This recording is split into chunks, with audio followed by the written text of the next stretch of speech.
በጎጃም ዳንግላ ከተማ የተቃውሞ ሰልፍና የደህንነት ስጋት መፈጠሩ ተገለጸ። በከተማዋ ህዝቡ በነቂስ ወጥቷል። ታላቁ የከተማዋ አባት በአገዛዙ ኃይሎች ተገድለዋል። በሌላ ዜና የብልጽግና ሰራዊት በየግንባሩ እየተበተነ ነው። የፋኖ ኃይሎች በወሎ ደማቅ ወታደራዊ ድሎችን ተቀዳጅተዋል። መረጃዎችን በቆይታችን በዝርዝር ትሰሟቸዋላቸው። የአማራ ፋኖ ብሔራዊ ንቅናቄ የነጻነት ትግል በትውልዱ እየሰረጸ የአገዛዙ መውደቅ እየተረጋገጠ መምጣቱን በአደባባይ እየታየ ይገኛል። አገዛዙ አልሞት ባይ ተጋዳይ ሆኖ ቀጥሏል።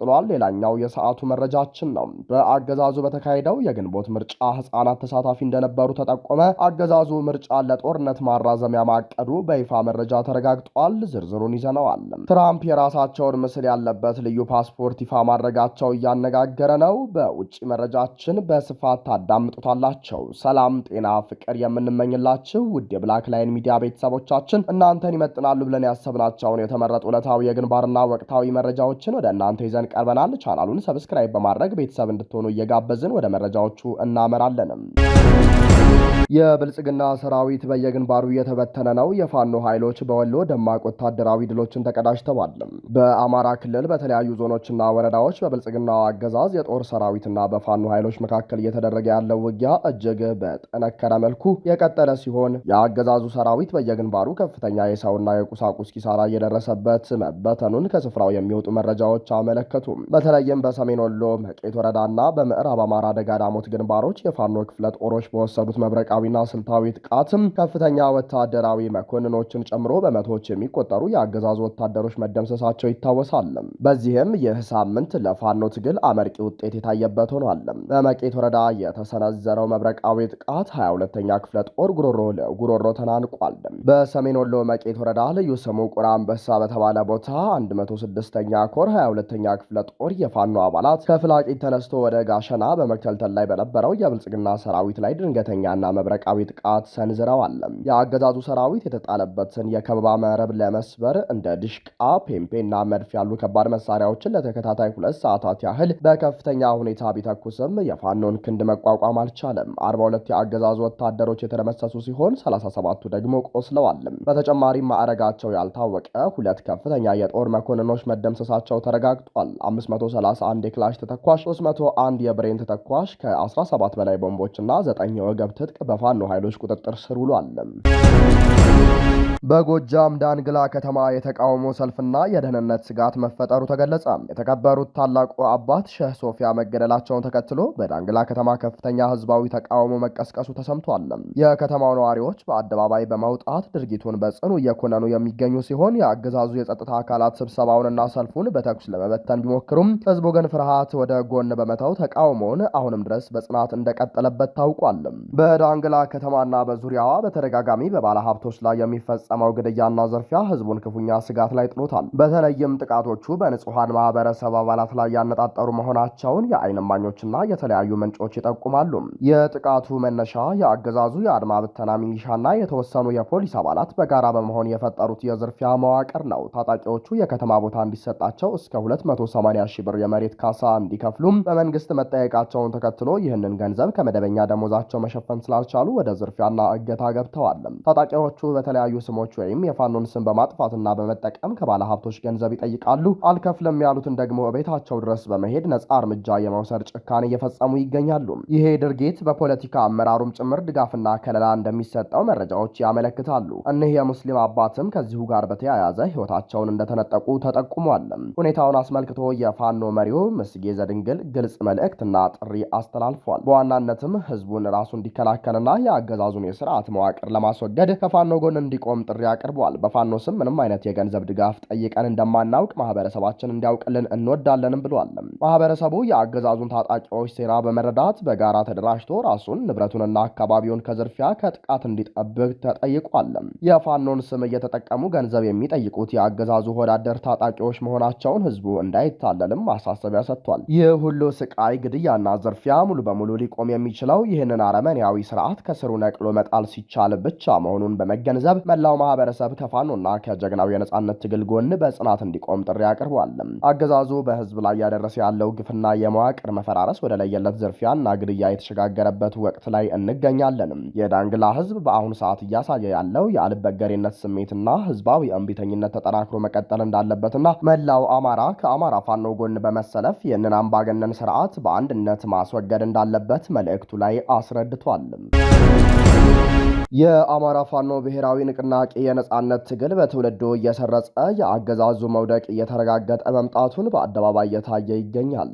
በአማራ ህዝብ ላይ ለዓመታት ሲፈጸም የነበረውን ስነ ልቦናዊና አካላዊ ጥቃት ለመቀልበስ የተነሳው የፋኖ ትግል በአሁኑ ወቅት ከተራ ወታደራዊ እንቅስቃሴነት ተሻግሮ ወደ ማህበራዊ ባህልና ትውልድ ተሻጋሪ ስነ ልቦናዊ መዋቅር ውስጥ በጥልቀት እየሰረጸ መሆኑን የሚያሳዩም ተጨባጭ ማረጋገጫዎች እየወጡ ነው። ከቅርብ ጊዜ ወዲህ በክልሉ የሚታዩ የህፃናት እንቅስቃሴዎችና ማህበራዊ ክስተቶች እንደሚያመለክቱት የፋኖ የነጻነት አብዮት በለጋ አእምሮች ውስጥ የፍትህና የጀግንነት መለኪያ ሆኖ ተቀርጿል። የአማራ ህጻናት ከአካባቢያቸው የሚያገኟቸው የወዳደቁ እንጨቶችና ቁሳቁሶች ተምሳሌታዊ መሳሪያዎችን በመስራት የሚጫወቱት ጨዋታ ተራ የህጻናት መዝናኛ ሳይሆን የገዢውን ስርዓት ወታደራዊ የበላይነት በሀሳብ ልዕልና ያሸነፈ ክስተት ነው። ፋኖ በትግሉ መጀመሪያ ምንም አይነት ከባድ ትጥቅ ሳይኖረው በጽኑ እምነቱና በህዝብ ድጋፍ ብቻ የደረሰበትን የአሸናፊነት ደረጃ እነዚህ ህጻናት በእንጨት መሳሪያዎቻቸው ይወክላሉ። የአንድ የትጥቅ ትግል ስኬት የሚለካው በጦር ሜዳ በሚገኝ ድል ብቻ ሳይሆን በትግሉ ዙሪያ በሚገነባው ማህበራዊ ተቀባይነትም ነው። የፋኖ ተረክ በአሁኑ ወቅት የገዢውን ስርዓት የፕሮፓጋንዳ ማሽን ሙሉ በሙሉ አሸንፎ በህዝቡ ልብ ውስጥ ነግሷል። ለብዙ ዓመታት በአማራው ማንነት ላይ የታቀደውና በተቀነባበረ መልኩ ሲሰነዘር የነበረው የስነ ልቦና ጥቃት ዛሬ በፋኖ መስዋዕትነት ወደ ባለቤትነትና አሸናፊነት ስሜት ተለውጧል። አንድ ትግል በህፃናት ጨዋታ ውስጥ ጀግንነት ሆኖ ከተቀረጸ ያ ትግል የማይሸነፍ ማህበራዊ መሰረት ጥሏል ማለት ነው። በህፃናቱ ገጽታ ላይ የሚታየው ፍርሃት አልባነት፣ ኩራትና የድል ስሜት ፋኖ በአካባቢው ላይ የፈጠረው የስነ ልቦና ነጻነት ቀጥተኛ ውጤት ነው። ህፃናቱ ፋኖን እንደ አርአያ መምረጣቸው ትግሉ በህዝቡ ዘንድ ያለውን ከፍተኛ የሞራል ተቀባይነት የሚያረጋግጥ ነው። ፋኖነት እንደ ተራ ታጣቂ ቡድን ሳይሆን እንደ አንድ የሞራል ልዕልና እና የፍትህ መለኪያ ተደርጎ በለጋ አእምሮዎች ውስጥ ታትሟል። የአሁኑ ገዢ ስርዓት ህዝብን በኃይልና በከባድ መሳሪያ ለመጨቆን የሚያደርገው ጥረት ከትውልዱ ስነ ልቦናዊ ሽግግር አንጻር ሲታይ ሙሉ በሙሉ የከሸፈ መሆኑን የህዝባዊ ንቅናቄ ያሳያል። አገዛዙ ህዝብን በማስፈራራትና በስነ ልቦና በመስበር መግዛት ሲያስብ ፍርሃትን ወደ ኩራትና የነጻነት ስሜት መለወጥ የትውልዱ አንዱ አካሄድ ሆኗል። የታቀደ ፖለቲካዊ ሴራ የአማራን ህዝብ ማዳከም የሚፈልገው ብልጽግና አገዛዙ ሲሆን ፋኖ አዲስና የማይቀለበስ የኃይል ሚዛን መፍጠር እየቻለ መጥቷል። ትግሉን ትውልድ ተሻጋሪና ዘላቂ ደህንነት ዋስትና ማድረግ ህጻናቱ ራሳቸውን እንደነገው ፋኖ መቁጠራቸው የፋኖ እሴቶች ማለትም ጀግንነት፣ መስዋዕትነትና ፍትህ የማህበረሰቡ ቀጣይ መመሪያዎች መሆናቸውን ያበስራል። ይህ ክስተት ለገዢው አገዛዝም ሆነ ለዓለም አቀፉ ማህበረሰብ የሚያስተላልፈው ግልጽ መልእክት ቢኖር የአማራ ህዝብ የነጻነት ፍላጎት አንዴ በህፃናት ልብ ውስጥ ስለሰረጸ ይህንን ህዝብ በምንም አይነት ወታደራዊ ኃይል ወይንም የፖለቲካ ሴራ ማሸነፍ አይቻልም። የኢትዮጵያ ታሪክ እንደሚያስተምረው ሀገሪቱ የውጭ ወራሪዎችን ድል ያደረገችው በዘመናዊ መሳሪያ ብዛት ሳይሆን በውስጣዊ አሸናፊነት መንፈስ እና በሀገር ፍቅር ስሜት ነበር። የዛሬው የፋኖ ትግል ያንን ጥንታዊ የጀግንነት ታሪክ ዛሬ ላይ አዲስ ህይወት ዘርቶበት ይገኛል። ህፃናቱ በእንጨት የሰሩት መሳሪያ የዛሬ ጨዋታ ቢሆንም በውስጣቸው የሰረጸው የአሸናፊነትና የጀግንነት መንፈስ የነገውን የአማራ ልዕልናና የኢትዮጵያን የታሪክ አቅጣጫ የሚያሳይ የነጻነት መንገድ ነው። የፋኖ አብዮት የወቅታዊ ወታደራዊ ግብ ማሳያ ብቻ ሳይሆን የአማራ ህዝብ የዘላቂ ደህንነትና የክብር ዋስትና የሚሆን አዲስ ትውልድ መፍጠሪያ ማሽን ሆኗል። የፋኖ አብዮት የትውልድ አብዮት ነው። ውጤቱም የማይቀለበስ የአሸናፊነት ታሪክ መሆኑ በተግባር እያረጋገጠ ይገኛል። የትውልድ ስነ ልቦናዊ ሽግግርና የገዢው ስርዓት ውድቀት እንዲሁም የፋኖ አብዮት ከወታደራዊ መስመር ወደ ማህበራዊ እሴትነት በዚህ መልኩ እየተጓዙም ቀጥሏል ሲል ብርሃኑ ቻሌ ደመላሽ ከትቧል። አገዛዙ የሰባተኛው ጠቅላላ ምርጫ ሲል በሰራው ድራማ ራሱ አቅዶ ራሱ የተመረጠበት ብልጽግናው የአብይ አህመድ ፓርቲ ፕሮፓጋንዳ ተጨማሪ መረጃ ወጣበትም። በቅርቡ የተጠናቀቀውና ብልጽግና ፓርቲ 438 የህዝብ ተወካዮች ምክር ቤት መቀመጫዎችን በማሸነፍ መንግስት ለመመስረት ያስቻለኝን አብላጫ ድምፅ አገኘው ባለበት ሰባተኛው ምርጫ ሂደቱ አስቀድሞ በገዢው አካል የታቀደና ለፕሮፓጋንዳ ፍጆታ የዋለ የፖለቲካ ቲያትር መሆኑን የሚያሳዩ ተጨባጭ ግኝቶች ይፋ እየሆኑ ነው። የኢትዮጵያ ሰብአዊ መብቶች ድርጅት ህብረት ኢሰመድህ በትዝብት ሪፖርቱ ይፋ ያደረጋቸው ግድፈቶችም ምርጫው ነጻና ዲሞክራሲያዊ ከማስመሰል ባለፈ ገዢው አካል የፈለገውን ውጤት አስቀድሞ አስልቶ ያስቀመጠበት መሆኑን አስረድተዋል። በሪፖርቱ ላይ በጉልህ ከተጠቀሱት ማሳያዎች መካከል እድሜያቸው ለምርጫ ያልደረሱ ህጻናት የመራጭነት ካርድ ይዘው ቤተሰቦቻቸውን ወክለው ሲመርጡ መታዘቡን ጠቅሷል። ይህ ድርጊቱን ተራ የአሰራር ስህተት ሳይሆን ገዢው አካል አስቀድሞ ያዘጋጀውና የምርጫ አስፈጻሚዎቹ ራሳቸው በድምፅ መስጫ ወረቀት ላይ ምልክት በማድረግ ያገዙት የታቀደ የድምፅ ማጋለጫ ስልት መሆኑ ያሳያል። የምርጫ አስፈጻሚዎች ህጻናቱ ሲመርጡ ዝም ከማለት ባለፈ ራሳቸው ምልክት ሲያደርጉ መታየታቸው ሂደቱ ከላይ እስከታች የተቀነባበረ መሆኑን ያረጋግጣል ብለዋል። በምርጫ ጣቢያው ውስጥ እንዲገኙ የማይፈቀድላቸው የገዢው ፓርቲ ታማኝ ግለሰቦች በሚስጥር ድምፅ መስጫ ቦታዎች በመገኘትም ለመራጮች መመሪያ ሲሰጡ አስፈጻሚዎቹ ተገቢውን እርምጃ ለመውሰዳቸውን አቅዶ የማስመረጥ ስትራቴጂው አካል ነው። ሪፖርቱ በልዩ ምርጫ ጣቢያዎች አደረጃጀት ላይ ያሳየው ወጥነት የሌለው አሰራር የገዢው አካል የፖለቲካ ስሌት በግልጽ የታየበት ነው ሲል ጨምሯል። ከፍተኛ የሀገር ውስጥ ተፈናቃይ ቁጥር ባለው በደጋን ካምፕ ልዩ የምርጫ ጣቢያ ሳይቋቋም በተቃራኒው አነስተኛ ቁጥር ባላቸው በኩታበርና ገራዶ ካምፖች መቋቋሙ የሂደቱን ፖለቲካዊ ውሳኔ ያሳያል። ይህ የሚያሳየው ገዢው አካል ድምፅ ማግኘት የሚችልባቸውንና የራሱን ደጋፊዎች በብዛት ማሰለፍ የሚችልባቸውን ጥቂት ቦታዎች መርጦ ጣቢያዎችን ሲያደራጅ ከፍተኛ ቁጥር ያላቸውንና ምናልባትም ተቃውሞ ሊያስነሱ የሚችሉ ተፈናቃዮች ግን ሆን ብሎ ከሂደቱ ውጭ ማድረጉን ነው ሲል አብራርተዋል። ይህ አይነቱ አድሏዊ አሰራር ዝቅተኛ የመራጮች ተሳትፎ እንዲመዘገብ ያደረገ ሲሆን ይህም ገዢው አካል የፈለገውን ውጤት ያለምንም ስጋት እንዲያገኝ ረድቶታል ወይም የፈለገውን ቁጥር በመጥቀስ መንግስትነትን በማወጅ ተጨማሪ ጦርነቶችን ለማስቀጠል የሄደበት የፕሮፓጋንዳ ርቀት መሆኑ ተጠቁሟል። የድምፅ ቆጠራ በሚካሄድበት ወቅት የምርጫ ታዛቢዎችና የፖለቲካ ፓርቲ ወኪሎች ራሳቸው ዋጋ ያላቸውና የሌላቸውን ድምፆች ሲለዩ መስተዋላቸው ገዢው አካል በገለልተኛ አካላት ስም የራሱን ሰዎች በማሰማራት ሂደቱን ሙሉ በሙሉ በተቆጣጠረ መልኩ መምራቱን አረጋግጫለሁ ሲል የኢትዮጵያ ሰብአዊ መብቶች ድርጅት ህብረት አመላክቷል። የታዛቢነት ሚና ወደ አስፈጻሚነት የተቀየረበት ይህ አሰራር የምርጫ ውጤት ተአማኒነት ሙሉ በሙሉ ባዶ አስቀርቶታል። የኢትዮጵያ ብሔራዊ ምርጫ ቦርድ ሰኔ 14 ቀን 2018 ዓ.ም ባወጣው መግለጫ ገዢው ብልጽግና ፓርቲ 438 መቀመጫዎችን ማግኘቱን ይፋ ማድረጉ ይታወሳል።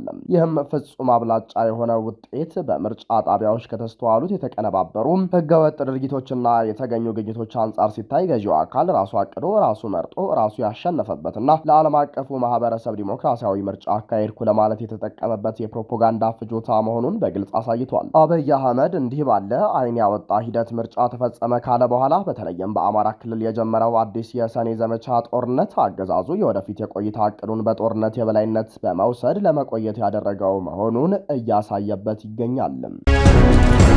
በቱርክ የሚገኘው ታሪካዊው የሶሪያ ኦርቶዶክስ ገዳም ለባለቤቶቹ ተመለሰ። በሌላ በኩል ፕሬዝዳንት ትራምፕ የራሳቸው ምስል ያለበት ልዩ ፓስፖርት ይፋ አደረጉ።